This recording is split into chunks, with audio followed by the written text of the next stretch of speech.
हक बात कहो। और सबसे बड़ा जिहाद तो अल्लाह के नबी ने यही बताया है, अफजलुल जिहादी कलिमतुल हक। हक बात बोलना सबसे बड़ा जिहाद है, और सबसे बड़ा जिहाद बादशाह के सामने हक बात कहना। दुनिया में ऐसे बहुत से लोग गुजरे हैं कि तुम पर हमला करने वाला है तो तुम मेरी बात को मानोगे या नहीं मानोगे करते। अल्लाह के नबी ने भी तो यही कहा था। इमाम मालिक का तसव्वुर देखो, इमाम मालिक कैसे कोड़े मारे गए थे, उनको हाथ पैर शल पड़ गए थे, इतना मारा कि दोनों हाथ उठते नहीं थे। जुर्म क्या था? सिर्फ इतना कि उस जमाने के बादशाह को किसी गरीब की बीवी पसंद आ गई थी और वो बड़ी खूबसूरत थी। उसने सारे मौलवियों को बुलाया और कहा कि ये औरत पर मेरी नीयत ख़राब है, बताओ ये औरत मेरी कैसे बनेगी। कहा ये तो बहुत बुरी बात है भाई, किसी की बीवी को आप अपना क्यों बनाना चाहते हैं। उसने तिरहमो दीनार की थैलियाँ फेंकी। मौलवियों ने कहा ये तो बहुत आसान है। देख रहे हैं पैसों में मसले भी बदले जाते हैं। कहा क्या है? कहा आप पावर में हैं, आप उस आदमी की गर्दन पर तलवार रखवा दीजिए, बस कत्ल मत कीजिए, और तलवार रख कर कहिए अपनी बीवी को तलाक दे वरना गर्दन उड़ा दूंगा, और वो तलाक दे देगा। तलाक देगा, वो इद्दत गुजारेगी, आप उससे शादी कर लीजिए। ऐसा ही हुआ। पहले सीधे समझाया, गरीब आदमी ने कहा वाह साहब मेरी बीवी कोई परेशानी नहीं, हम क्यों तलाक दे रहे। फिर ज़बरदस्ती की गई और मजबूर किया गया, तलवार की नोक पर उससे तलाक ली गई। बीवी कहती है मेरे प्यारे शौहर, मैं हमेशा से दिल से आपकी थी और आप ही की रहूंगी, लेकिन आपकी गर्दन उड़ा दी जाए मुझे ये भी गवारा नहीं है। आप मजबूरी में मुझे तलाक दे दीजिए, मैं इद्दत गुजारूंगी, और बादशाह अगर शादी करना चाह रहा है तो मैं कर लूंगी, लेकिन मैं दिल से कभी उसकी नहीं हूं।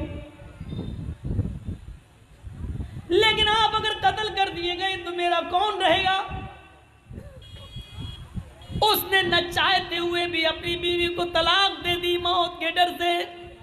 तलवार उसकी गर्दन पर रख दी गई, मौत के डर से उसने तलाक दे दी। क्या है मेरी बीवी, मैंने तुझे तलाक दी। इद्दत गुजारने के बाद बादशाह ने उससे शादी कर ली। सारे मौलवी बिके हुए, बादशाह ने सबको खरीद लिया। उस जमाने का सबसे बड़ा बुजुर्ग इमाम मालिक रहमतुल्लाह अलैह, जब उनके कानों में यह बात जाती है कि बादशाह ने उस गरीब आदमी की गर्दन पर तलवार रखकर उससे जबरदस्ती तलाक दिलवाई और मजबूरी में उसने तलाक दी, तो जुमेरात की रात को हदीसों की तैयारी की और जुमे के दिन अपने सर पर कफन का अमामा बांध कर जाते हैं, जुमे का खुतबा देते हैं। जिस मस्जिद में इमाम मालिक रहमतुल्लाह अलैह जुमे का खुतबा देते थे, उसी मस्जिद के अंदर बादशाह भी नमाज पढ़ने आता था। बादशाह के 50 बॉडीगार्ड नंगी तलवार लेकर मस्जिद में हाजिर होते थे कि हमारे बादशाह के ऊपर कोई गलत नजर न डाले या उसको खतरा ना हो। वो नंगी तलवारें चमक रही थी। बादशाह मस्जिद में आया हुआ था। इमाम मालिक ने कफन का अमामा बांधा था और सर पर लपेट कर आए थे। छड़ी लेते हैं और जुमे का खुतबा देना शुरू कर देते हैं और उस खुतबे में कहते हैं, मैंने सुना है कि इस मुल्क के बादशाह ने एक गरीब आदमी की गर्दन पर बंदूक रखकर, तलवार रखकर उससे तलाक दिलवाई है, और सारे मौलवियों ने फतवा दे दिया कि तलाक चाहे जबरदस्ती दिलवाई जाए, चाहे जैसे तलाक हो जाती है। सुना है कि उस औरत ने मजबूरी में तलाक ले ली और उस आदमी ने मजबूरी में तलाक दी। अल्लाह करे ये बात झूठ हो, अगर ये सच है तो सुन लो, जनाबे मोहम्मद रसूलुल्लाह सल्लल्लाहु अलैहि वसल्लम ने फरमाया है, इन्ना तलाक़ल मुकरिहा लैसा बिशै, जबरदस्ती दिलवाई हुई तलाक तलाक नहीं होती है। इन्ना तलाक़ल मुकरिहा लैसा बिशै, जबरदस्ती दिलवाई हुई तलाक तलाक नहीं होती है। अगर तलवार रखकर तलाक देने पर मजबूर किया तो वो तलाक ही नहीं हुई है। और बादशाह ने उस औरत से अगर निकाह किया है तो बादशाह हरामकारी कर रहा है, उस औरत के साथ जिना कर रहा है। खुतबा देकर खत्म करते हैं। इमाम मालिक को मालूम था कि मेरा अंजाम क्या होगा। उन्होंने नमाज पढ़ाई। मैंने कहा ना, हर किसी का दिल इतना मजबूत नहीं होता है कि वो डंके की चोट पर हक बात कह दे और बादशाह के सामने कह दे, ये तो मुमकिन ही नहीं। लेकिन इमाम मालिक को मालूम था, अपने घर पे कह के भी आए थे कि बीवी मेरा इंतजार मत करो, कह के भी आए थे। इमाम मालिक रहमतुल्लाह अलैह ने जब ये फतवा दे दिया, आए और नमाज पढ़ाया। नमाज पढ़ाने के बाद जैसे ही मस्जिद से बाहर निकलते हैं, लोगों को मालूम है, उस मस्जिद के मुसल्लियों को मालूम है, उस मस्जिद के नमाज पढ़ने वालों को मालूम है कि इमाम मालिक अब नहीं बचेंगे। मस्जिद से बाहर निकलते ही इमाम मालिक को उन 500 बॉडीगार्डों ने गिरफ्तार कर लिया और पहले उनको बादशाह के दरबार में लाया गया। बादशाह ने पहले प्यार से समझाया। इमाम मालिक कहते हैं, आपका प्यार सराहों पर, लेकिन हदीस अपनी जगह पर, इन्ना तलाक़ल मुकरिहा लैसा बिशै, जबरदस्ती दिलवाई हुई तलाक तलाक नहीं होती है। फिर उनके सामने दिरहम और दीनार की थैलियां फेंकी जाती है कि ये ले लो, मसला बदल दो। इमाम मालिक रहमतुल्लाह अलैह का जवाब यह था, दिरहम और दीनार को देखा तो बादशाह के सामने उन्होंने अपना पैर फैला लिया। बादशाह ने कहा कि आपका जवाब चाहिए। इमाम मालिक कहते हैं कि मेरा फैला हुआ पैर आपको जवाब दे रहा है। कहा मैं समझा नहीं। इमाम मालिक रहमतुल्लाह अलैह जवाब देते हैं कि बादशाह के सामने पैर फैलाने वाला बादशाह के सामने कभी हाथ नहीं फैलाता।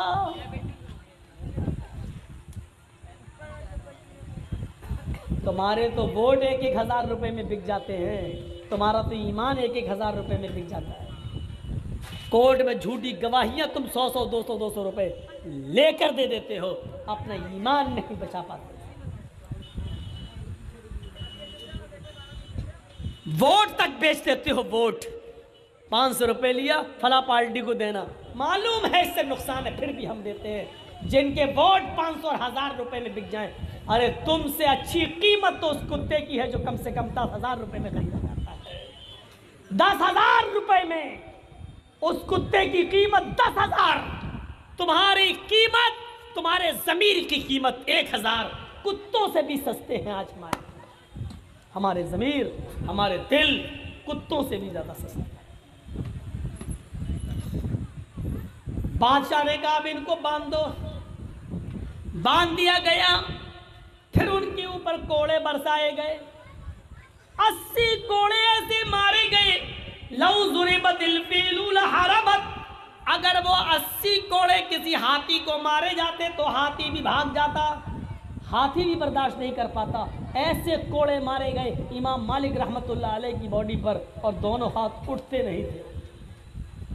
चीख कर कहने लगे, बादशाह मार खाने से मैं बच नहीं रहा हूं, न भाग रहा हूं, अजान की आवाज आ रही है, नमाज पढ़ लेने दे। ठीक है। एक आदमी ने उनको वुजू बनवाया, नमाज पढ़ने के लिए खड़े होते हैं उसी बादशाह के दरबार में, लेकिन हाथ उठने के लायक नहीं है। इतना मारा गया हाथ में कि दोनों हाथ जमीन पर लटके हुए, उड़ नहीं रहे, शल पड़ गए। ऐसे ही बोलते हैं अल्लाहु अकबर, हाथ लटके हुए क्योंकि उठ ही नहीं रहे। आपने देखा होगा, कभी हज करने गए होंगे मक्के में या मदीने में, बहुत से लोग हाथ छोड़ के नमाज पढ़ते हैं, दोनों हाथ नीचे करके। क्यों? इमाम मालिक के मानने वाले, वो कहते हैं कि हमारे इमाम ने नहीं बांधे थे इसलिए हम भी नहीं बांधेंगे। ये नहीं देखते हैं कि इमाम मालिक ने मजबूरी में नहीं बांधे, उनको बादशाह ने मारा था, कोड़े मारे थे, इसलिए उनके हाथ उठते ही नहीं थे। अब जब उठ ही नहीं रहा तो आदमी नमाज कैसे पढ़ेगा? कैसे? वो मजबूरी में बांधे थे इमाम मालिक को, इमाम मालिक ने मजबूरी में छोड़े, तुम जानबूझ के छोड़ रहे हो। उसके बाद में फिर उन पर कोड़े बरसाए गए। जब देखा गया कि कोड़े खाने के बाद भी ये नहीं मानते तो कहा इनको मारना तो बेकार है, इनकी जान न ली जाए। इनके पैरों में बेड़ियां डाल दी गई। मंजर देखना, हक बात बोलने का रिजल्ट देखो। उनके पैरों में बेड़ियां डाल दी गई, हाथों में हथकड़ियां डाल दी गई और एक घोड़े के ऊपर ऐसे उनको डाल दिया गया, पेट के बल उनको डाल दिया गया, पैर इस तरफ और मुंह इस तरफ, ऐसे पेट के बल ऐसे, पैरों में पैरों में बेड़ियां हैं, हाथों में हथकड़ियां हैं और ऐसे उनको घोड़े पे डाल दिया गया है।